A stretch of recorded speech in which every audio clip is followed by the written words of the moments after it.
సిటీలో ప్లాట్ కొనండి. ఫ్యూచర్ లో మీరు కోటీశ్వర్లుగా మారే అవకాశం కోసం వెంటనే మాకు కాల్ చేయండి. నమస్కారం. కార్తీక పురాణం 12 రోజు పారాయణలోకి వచ్చాం. అయితే ఈ రోజున కార్తీక శుద్ధ ద్వాదశి క్షీరాబ్ది ద్వాదశిగా చెప్పబడుతుంది. ఆదివారం నాడు వచ్చింది.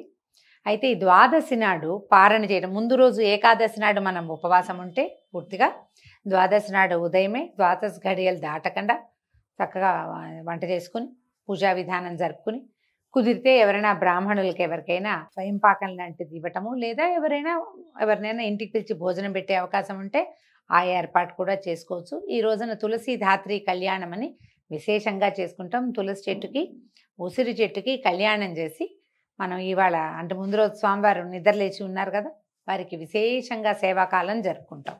మేము ఈ అవకాశాన్ని బట్టి చేసుకోవచ్చు.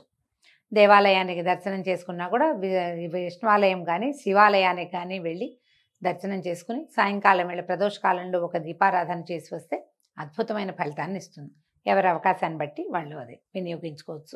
పర్వదినం కాబట్టి. అయితే ఏం చెప్తున్నారో చూడండి. వశిష్ఠ మహాముని చెప్తున్నారు, కార్తీక మాసమందు సోమవార మహాత్మ్యాన్ని చెప్తానన్నారు.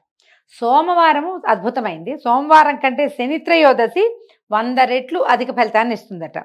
శనిత్రయోదశి కంటే కార్తీక పౌర్ణమి 1000 రెట్లు ఫలితాన్ని ఇస్తుంది. పూర్ణిమ కంటే శుక్ల పాడ్యమి అంటే మొదటి రోజు 1,00,000 గుణాధిక ఫలితాన్ని ఇస్తుంది. శుక్లపాడ్యమి కంటే కూడా చివరి ఏకాదశి అంటే ఎప్పుడు ఇది కృష్ణ ఏకాదశి వస్తుంది కదా, బహుళ ఏకాదశి అదనమాట.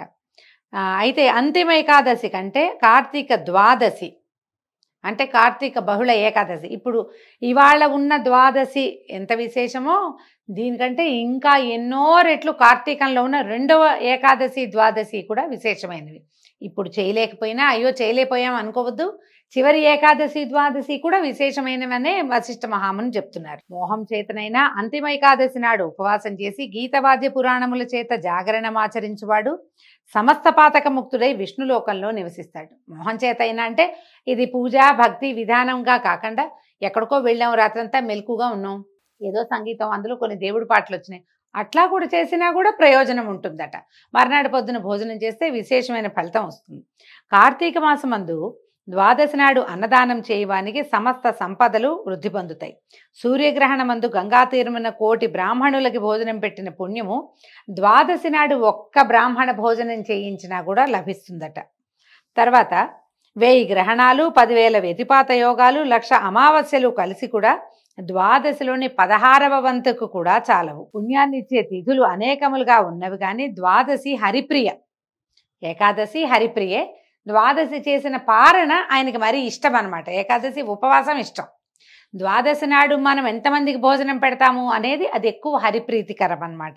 వాటన్నిటికంటే అత్యధికమైన ఫలప్రదంగా ఉంటాయి. కార్తీక శుక్ల ద్వాదశి నాడు అంటే ఏకాదశి నాడు రాత్రి యామం ఉండగానే హరి పాల సముద్రం నుంచి నిద్రలేచునుగాన ద్వాదశిని హరిబోధిని అంటారు. అదే అంటే హరిబోధిని ఏకాదశి ద్వాదశి ఈ రెండు కూడా నిన్నటిది ఇవాల్టి రోజు కూడా హరిబోధినిగానే చెప్పబడతాయి అన్నమాట. ఈ ద్వాదశి నాడు ఒక్క బ్రాహ్మణునికైనా అన్నము పెట్టి సంతోషపెట్టేవాడు ఇతర భోగాల్ని పొంది అంత్యంలో హరిసన్నిధిని పొందుతాడు. కార్తీక మాసమునందు ద్వాదశిలో పెరుగన్నాన్ని దానం చేసిన ఏడల కూడా సమస్త ధర్మాల కంటే అధిక ఫలితం వస్తుంది.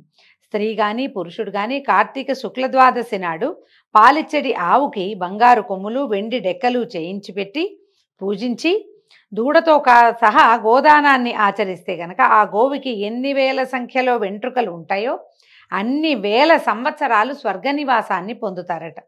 కార్తీక మాసందు ద్వాదశి నాడు భక్తితో వస్త్రదానాన్ని ఆచరించేవాడు పూర్వజన్మార్జిత పాపములను నశింపజేసుకుని వైకుంఠలోకానికి పోతాడు. ఇందులో సందేహం లేదు. కార్తీక మాసమున ద్వాదశి ఎందు గాని పూర్ణిమ ఎందు గాని పాడ్యమి ఎందు గాని కంచుపాత్రలో ఆవు నెయ్యిని ఉంచి దీపాన్ని వెలిగించి దానం ఇచ్చే వారికి 1,000,000 జన్మల్లో చేసినటువంటి పాతకాలు కూడా నశిస్తాయి. కార్తీక ఈ ద్వాదశి నాడు ఫలమును యజ్ఞోపవీతమును తాంబూలమును దక్షిణను ఇచ్చువాడు ఈ లోకమందు అనేక భోగాల్ని పొంది అంతమందు వైకుంఠమున విష్ణువుతో కూడి చిరకాలము సుఖిస్తాడు. అదే రోజు బంగారపు తులసి వృక్షము సాలగ్రామాన్ని దానం చేసేవాడు పొందడి ఫలమును చెప్పేదని వినుము. కార్తీక ద్వాదశి నాడు ఇంతకు ముందు తెలిపిన దానాలు చేసిన వాడు 4 సముద్రాల మధ్యనున్న భూమి మొత్తాన్ని దానం చేస్తే ఎంత ఫలితం వస్తుందో అంత వస్తుందట. అంటే తులసి చెట్టు ఇచ్చినా సరే, బంగారు తులసి చెట్టు అంటే ఇప్పుడు కనిపిస్తాయండి, వెండి తులసి కోటలు కూడా కనిపిస్తాయి. చిన్న కోట ఉండి ఒక బుజ్జి మొక్కలాగా ఉంటుంది, చూడ్డానికి గబుక్కొని మనకి బృందావనం అని తెలుస్తుంది. అవి కూడా ఇవ్వచ్చట. తర్వాత దీని మీద ఒక ప్రత్యేకమైన గాథ ఉంది. గోదావరి తీరంలో దురాచారవంతుడైన ఒక వైశ్య ప్రముఖుడు ఉండేవాడట. ఆయన స్వల్ప దానమైనా చేసేవాడు కాదు, ఆయన అనుభవించేవాడు కాదు. మనకు సొమ్ము ఉంటే కనీసం అనుభవానికి వచ్చినప్పుడైనా మంచిదే, అనుభవిస్తే కూడా మంచిది. అనుభవం లేదు, దానము లేదు. అతను ఎవ్వరికి ఉపకారం చేయలా. నిత్యము పరనింద చేసేవాడు, పరద్రవ్యాల పట్ల ఆసక్తి కలిగి ఉండేవాడు. అయితే ఏమైంది, ఈయన ఒక బ్రాహ్మణుడికి అధికంగా ఎక్కువ వడ్డీకి అప్పిచ్చి ఆ రుణాన్ని తిరిగి పుచ్చుకోవడం కోసం ఆయన ఉన్న గ్రామానికి వెళ్ళాడట. అయితే ఆయన గ్రామాంతరం వెళ్ళాడు, ఆ బ్రాహ్మణ ఆయన ఎక్కడికో వెళ్ళాడు. అయితే ఏమైంది, ఆయన ఎక్కడికో గ్రామానికి వెళ్తే ఈయన ఎక్కడికి వెళ్ళాడో కనుక్కుని అక్కడ దాకా వెళ్ళి నా డబ్బులు నాకు ఇచ్చేసేయమని కనుక్కున్నాడు. అయితే ఆయన ఏమన్నాడు, ఈ నెలాఖరికి నీ సొమ్ముని ఏదో విధంగా ఇస్తాను కాబట్టి కొద్దిగా నిదానించి సొమ్ము తీసుకుందువు కానీ అనేసరికల్లా సరే ఇస్తాను, ఎందుకంటే ఇప్పుడు నేను గనక రుణాన్ని నీ దగ్గర అప్పు తీసుకున్నా, నేను నీకు తిరిగి ఇవ్వకపోతే నరకంలో చాలా యాతనలు పొంది మళ్ళీ నీకు రుణదాతకే పుత్రుడిగా పుట్టాలి నాయనా, కాబట్టి నువ్వేం భయపడకు, నేను నీ డబ్బులు ఇచ్చేస్తాను అనగానే ఈయనకి ఎంత కోపం వచ్చిందో ఈ వైశ్యుడికి. ఓరే మూఢుడైన బ్రాహ్మణాథమా, నా ధనాన్ని ఇప్పుడే ఇవ్వు, ఇప్పుడు నెలాఖరి కాదు, ఇప్పటికిప్పుడు ఇవ్వు, లేకపోతే ఈ కత్తితో నేను నరికేదనని దుర్మార్గంతో ఆ వేదాంతేగు బ్రాహ్మణుని జుట్టు పట్టుకుని లాగి కిందకి పడదోసి పాపబుద్ధి అవటం వల్ల తన కాలుతో బ్రాహ్మణుని తన్ని కత్తితో కొట్టాడు కూడా. కొట్టేసరికలా సింహం దెబ్బతోటి లేడీ మరణించినట్టుగా బ్రాహ్మణుడు ఈ ఉద్రేకి వివేకశూన్యుడు అయినటువంటి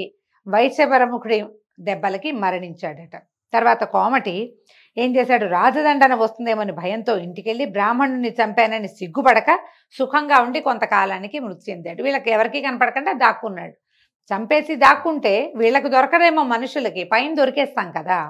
అంతలో ఏమైంది, మరణించాక కరాళముఖులు, అమావాస్య నాటి రాత్రి చీకటితో సమానమైన కాంతి కలిగిన వారు, భయంకరులు అయినటువంటి యమదూతలు పాశములను ధరించి వచ్చి ఆ వైశ్యుణ్ణి తమ పాశములతో బంధించి యమలోకానికి తీసుకుపోయి అక్కడ భయంకరమైన రౌరవ నరకమందు యమాజ్ఞ చొప్పున బాధించుచుండరు. ఈ రౌరవంలో ఒక రకమైన పురుగులు ఉంటాయిటండి, అవి విపరీతంగా కుడుతూ ఉంటాయట. యాతనా శరీరమే. మనం ఈ బాడీతోటి ఉన్న దేహంతో ఏం బాధలు పడం, మనలోంచి సూక్ష్మ శరీరం బయటికి వెళ్తుంది, అందులో యాతనామయ శరీరం అంటారు దాన్ని. ఆ యాతనా శరీరంతో మనం ఆ బాధలు అనుభవిస్తాం, కానీ బాధ అయితే తప్పదు కదా. రౌరవం అంటే ఇదిగో రురు అనే మృగ విశేషం, దాని సంబంధమైంది రౌరవం అంటే రురుమృగాల చేత వాటి కొమ్ములతోటి, అదే ఒక రకమైన పురుగు, పెద్ద సైజుది అనమాట, పరిమాణం పెద్దది, చాలా పెద్దగా ఉంటుంది. అది కొమ్ములతోటి గుచ్చేస్తుందట, దానికి ఒక రకమైన కూరలు ఉంటాయి, పళ్ళు ఉంటాయి, కొమ్ములు ఉంటాయి, విపరీతంగా బాధిస్తుంది. అయితే తర్వాత ఏమైంది, ఈ వైశ్యుని కుమారుడు ధర్మవీరుడు అనేవాడు తండ్రి పోయిన తర్వాత ఆయన సంపాదించిన ధనంతో నూతులు తవ్వించాడు, తోటలు వేయించాడు, చెరువులు తవ్వించాడు, చిన్న చిన్న నదులకు వంతెనలు కట్టాడు, ఉపనయనాలు వివాహాలు కూడా చేయించి యజ్ఞాలు చేయిస్తూ నిత్యం బ్రాహ్మణులకి అన్నదానం చేస్తూ తండ్రి సంపాదించిన అంత డబ్బుని అన్ని జాతుల వారికి, ఆకలి కలిగిన వారికి అన్నం పెడుతూ నిత్యము ధర్మపరుడుగా ఉన్నాడు. తండ్రి ఏమో అంతా కడుపు కట్టుకుని తను తినకుండా కూడా సంపాదించాడు, కొడుకేమో వాటన్నిటిని ఇట్లా అనేక రకాల దానాలు ధర్మ కార్యక్రమాలు చేసేవాడు. అయితే ఒకనాడు ఈయన హరిపూజలో ఉన్నాడు, విష్ణు పూజ చేసుకుంటున్నాడు. ఆ సమయానికి నారద మహాముని సమస్త లోకాలు తిరుగుతూ యమలోకం నుంచి బయలుదేరి తన వీణాతంతువులతోటి ధ్వని చేస్తూ అంటే వాయించుకుంటూ గోవింద నారాయణ నమస్తే కృష్ణ అనంత దామోదర తులసీధామ అని ఇలా రకరకాల నామధేయాలతోటి కీర్తనం చేస్తూ స్వామివారిని హరినామ సంకీర్తన చేస్తూ వచ్చాడట. అయితే ఈ ఆనందంగా వీణ వాయించుకుంటూ తన సంగీతానికి తనే మైమరిచి అడుగులు కూడా నాట్యంలాగా వేస్తున్నటువంటి నారద మహామునిని చూసి ఎంతో ఆనందంతో ఈ ధర్మవీరుడు ఏం చేశాడు, ఆయనకి దండాలు పెట్టి పిలుచుకున్నాడు. రండి రండి మా ఇంటికని పిలిచాడు. అయితే సరే బాగా చక్కగా కాళ్ళకి నీళ్ళు ఇచ్చాడు, మంచినీళ్ళు ఇచ్చారు, ఏదో ఆహారం పళ్ళు గిళ్ళు సమర్పించాడు, ఒక సింహాసనం వేసి కూర్చోబెట్టాడు. అడిగాడు, అయ్యా మీలాంటి వాళ్ళు మా ఇళ్ళకి రావడమే అదృష్టం, నేను ఏ పూర్వపుణ్యం చేశానో మీ దర్శనం లభించింది, నేను మీకు ఏం సేవ చేయమంటారో చెప్పండి, మీకు ఏం కావాలంటే అది చేస్తానన్నాడు. అప్పుడు నారదుడు ఏమన్నాడంటే, నా మాట జాగ్రత్తగా విను ధర్మవీర, నువ్వు బుద్ధిమంతుడివి. అయితే కార్తీక ద్వాదశి విష్ణుమూర్తికి ప్రియమైంది కాబట్టి ఆ రోజున చేసినటువంటి స్నాన దాన జప తపాదులు అనంత ఫలప్రదాలు అవుతాయి. సూర్యుడు తులారాశిలో ఉండగా కార్తీక మాసమందు ద్వాదశి నాడు ధనికుడు గాని, దరిద్రుడు గాని, యతి గాని, వానప్రస్థుడు గాని, బ్రాహ్మణుడు గాని, క్షత్రియ వైశ్య శూద్రులు గాని, స్త్రీ గాని, స్త్రీలు కూడా సాలగ్రామ దానాన్ని ఆచరించేవాళ్ళు జన్మాంతరకృత పాపాలని నశింపజేసుకుంటారు. కాబట్టి ధర్మవీర, నా మాట విను. మీ తండ్రి చనిపోయి యమలోకంలో నానా బాధలు పడుతున్నాడు. అతని పాప విశుద్ధి కోసం కార్తీక శుద్ధ ద్వాదశి నాడు నువ్వు సాలగ్రామ శిలాదానం చెయ్యి అన్నాడు. అయితే ఇదంతా వినేసరికల్లా ఈ వైశ్యుడేమన్నాడు, అయ్యా, గోదానం, భూదానం, తిలదానం, సువర్ణదానం, ఇవన్నిటితోటి మహాదానాలు అవన్నీ, వాటితోటి వస్తుంది కానీ ముక్తి శిలాదానంతో ముక్తి ఎట్లా వస్తుందండి? శిలాదానం వృధాగా ఎందుకు చేయాలి? ఇది భక్ష్యం కాదు, భోజ్యం కాదు. కాబట్టి నేను రాతిని దానం చెయ్యను. సాలగ్రామాన్ని శిలగా భావించాడనమాట. నారద మహర్షి ఎన్ని విధాలు చెప్పినా వైశ్యుడు మూఢుడై సాలగ్రామ దానం చేయటానికి మాత్రం సమ్మతించలేదట. ఆయన తర్వాత నారదుల వారు వెళ్ళిపడి చెప్పినా అర్థం కాదు అని. కొంతకాలం తర్వాత ధర్మవీరుడు మృతి చెంది మహాత్ముల మాట వినని దోషం చేత సాలగ్రామ దానము చేయనని నిరాకరించటం వల్ల నరకమందు బాధల నుండి తర్వాత 3 సార్లు వ్యాఘ్రమై జన్మించి, ఆ తర్వాత 3 సార్లు కోతిగా పుట్టి, అనంతరము 5 సార్లు వృషభంగా పుట్టి, తర్వాత 10 మార్లు స్త్రీగా జన్మించి గత భర్తయ్యి వైధవ్యమును పొంది ఉండెను. దాని తర్వాత ఏమైంది? ఇట్లా 10 జన్మలు గడిచిన తర్వాత 11వ జన్మల్లో ఈ ధర్మవీరుడు ఒక యాచకుడికి పుత్రికగా జన్మించాడు. తర్వాత కొంతకాలమునకు యవనమునకు రాగానే తండ్రి తగిన వరునికిచ్చి వివాహం చేశాను. అంటే ఇప్పుడు పొందకూడని జన్మల్లో స్త్రీ జన్మ ఉందా అని ఒక ప్రశ్న వస్తుందండి. ఇలాంటివి వినంగానే అదేంటండి అంత మాట అన్నారు, స్త్రీ జన్మ ఉత్తమ జన్మ కదా అనిపిస్తుంది. స్త్రీ జన్మ ఉత్తమ జన్మ అయినప్పటికీ మనకి తెలిసిందే, స్త్రీలకి ఒక గృహం, ఒక స్థలం ఉండదు. పుట్టిన పిల్లల్ని, ఆడపిల్లల్ని మనం వివాహం చేసి ఇంకొక చోట పంపిస్తాం.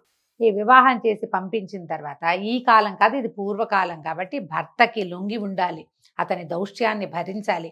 పతివ్రతగా ఉంటేనే వాళ్ళకి మోక్షం, లేకపోతే లేదు. తర్వాత కొన్ని రకాల దాన ధర్మాదులు అవి చేయటానికి అవకాశం ఉండదు. దాంతోపాటుగా మాతృత్వం అనేది శాపము, వరము కూడా. ఇప్పుడు ఈ వీసరాయిని కట్టుకుని మోసినట్టుగా 10 నెలల పాటు సంతానాన్ని మోయాలి. అది అత్యద్భుతమైన అనుభవమే.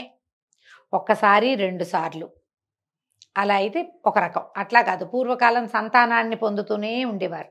సంతానాన్ని పొందటం అంటే ప్రతిసారి మృత్యుముఖంలోకి వెళ్ళి వెనక్కి రావటం, చావంచుని చూసి రావటం.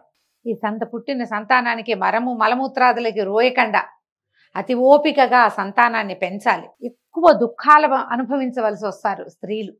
పూర్వజన్మలో చేసుకున్న రకరకాల కర్మల వల్ల మన స్త్రీగా జన్మించినప్పుడు ఈ ప్రత్యేకంగా ఇవి చేయాలి అని పురాణంలో చెప్పిన ప్రకారంగా చేస్తే మరల స్త్రీ జన్మ రాదు. ఒకవేళ వచ్చినా కూడా ఉత్తమ కులాల్లో అట్లా, అంటే ఇంత బాధలు పడకుండా. ఎందుకంటే మాతృత్వము ఇలాంటి వ్యవహారం తప్పదు ఏ స్త్రీకైనా. పురాణాన్ని వ్యాఖ్యానమే చేస్తున్నానండి. దీన్ని ఏమంటారు, నా ఉద్దేశంగా భావించద్దు. ఇందులో చెప్పబడిన దానికి అర్థమయ్యేలా చెప్తున్నాను అంతే. ఏదైనా ఒక పూజ, ఒక విధానము అవలంబించాలి. పాతివ్రత్యం తప్పనిసరిగా. అంటే ఇప్పుడు ఈ కాలంలో 2-3 పెళ్ళిళ్ళు చేసుకుంటున్నారు కదా అని ఒక ఆలోచన వస్తూ ఉంటుంది. ఎవరితో ఉంటే వారికి లోబడి ఉండటం, అతిక్రమించకూడదు. ధర్మాతిక్రమణ చేయకూడదు. అతిక్రమణ చేయంగానే పాపం పట్టుకుంటుంది. దాన్ని ముయ్యాల్సి వస్తాము, ఇంకో రకంగా పుట్టాల్సి వస్తాము, మళ్ళీ పుడతాం. జనన మరణ చక్రాన్ని తప్పించుకోవాలంటే ధర్మాచరణ చాలా ముఖ్యం. స్త్రీలకి కొన్ని ప్రత్యేక ధర్మాలు చెప్పబడ్డాయి, అవి చేయవలసిందే. చేస్తే ఇది తగ్గుతుందని పురాణం ఇలాంటి విషయాల్ని చెప్తుంది. మనకి ఎంత అవగాహన ఉంటే అంత, ఎంత అర్థమైతే అంత. ఆ పైన భగవదేచ్ఛ అంతే. ఇంకా అయితే ఏమైంది, యాచకుడికి పుత్రికగా జన్మించిన తర్వాత కొంతకాలానికి పిల్ల కొంచెం యవనానికి రాగానే తండ్రి ఏం చేశాడు, ఒక వరుణ్ణి చూసి వివాహం చేశాడు.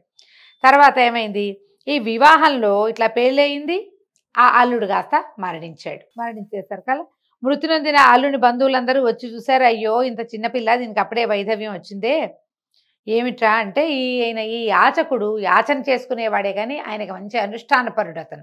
ఆయన దివ్య దృష్టితోటి చూసి చిన్నదాని బాలవైధవ్యానికి కారణం తెలుసుకుని బంధువులందరికీ ఈ పుత్రిక యొక్క పాపపుణ్యాల విచారణ అంతా చెప్పాడు. ఇట్లు చెప్పాక ఏమన్నాడు, ఈ అమ్మాయికి వివరంగా చెప్పాడు, సాలగ్రామ దానం చేయకపోవటం వల్ల ఇలా జరిగింది అని. అప్పుడు ఏం చేశారట, ఆమె యొక్క పాపాన్ని పోగొట్టడానికి జన్మాంతరార్జిత పాపనాశన సమర్థమైన సాలగ్రామ దానాన్ని కార్తీక సోమవారం, కార్తీకంలోనే పిల్లకి పెళ్ళయింది, మర్నాడు వేదాంత వేత్త అయినటువంటి బ్రాహ్మణుడికి దానం చేయించారు. కాకపోతే కథలో వింతగా ఉంటుంది. అక్కడ భర్త మరణిస్తే ఇట దానం ఎట్లా చేయించారండి అని. ఆ కాలపు నియమాలు ఏమిటో మనకు తెలియదు. కాకపోతే కథ ఎట్లా చెప్తారంటే సాలగ్రామ శిలాదాన మహిమ చేత ఆ భర్త మళ్ళీ జీవించాడు అని చెప్తారు. సాంగంగా దానం చేయించేశారు. తర్వాత ఆ దానం వల్ల ఇది జరిగింది. కొన్ని కొంత కాస్త వింతగా పద్ధతికి విరుద్ధంగా కనిపిస్తే కథగా మనం వినాలి పురాణంగా. తర్వాత దంపతులు ఇద్దరు చిరకాలము జీవించి సుఖంగా ఉండి స్వర్గానికి పోయి అక్కడ కూడా బహుకాలము ఆనందంతో ఉండి తిరిగి భూమి యందు జన్మించి బ్రాహ్మణుడై పూర్వపుణ్యం చేత జ్ఞానాన్ని పొందాడు. ప్రతి సంవత్సరము కార్తీక సోమవారమున సాలగ్రామ శిలాదానాన్ని ఆచరించి ఆ పుణ్యముతో మోక్ష సామ్రాజ్య పదవీ గతుడయ్యను. రౌరవమందున్న అతని తండ్రియు ఈ సాలగ్రామ మాహాత్మ్యము చేత ముక్తుడాయను. కాబట్టి జనక మహారాజా, కార్తీక మాసమందు సాలగ్రామ దానము చేత హరి సంతోషించును. ఇందుకు సందేహము లేదు.